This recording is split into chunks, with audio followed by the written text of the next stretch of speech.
Happening but this is but social মিডিয়াতে থেকে বেশি তুমি কি এক্সপেক্ট করবে? কারণ সোশ্যাল মিডিয়া যত নেগেটিভ করবে অত বেশি ভিউজ, অত বেশি তাদের ফলোয়ার বাড়বে।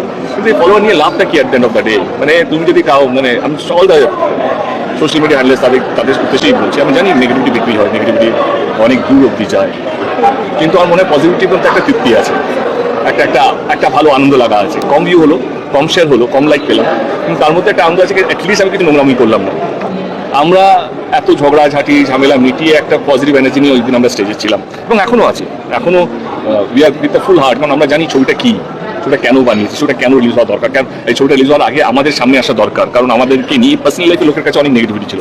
শুভ অনেক জায়গায় বলেছিল 4 বছর তার কেরিয়ার আমার জন্য বা একটা পার্সোনাল লাইফ নিয়ে, আমি একটা হয়তো বিভিন্ন রকমভাবে সন্তান খাদান সব কিছু চলছিল। আমি বলছিলাম শুভকে একদিকে আমাদের নেগেটিভ মেমোরিজটাকে ইরেজ করতে হবে। দেব শুভশ্রী যে আমাদের মধ্যে যে পজিটিভিটি আছে, আমাদের ফ্যামিলি যে আমরা পজিটিভিটি আছে, এইটাকে আমাদের কাছে মানে মানুষের সামনে নিয়ে আসতে হবে, the best side of us.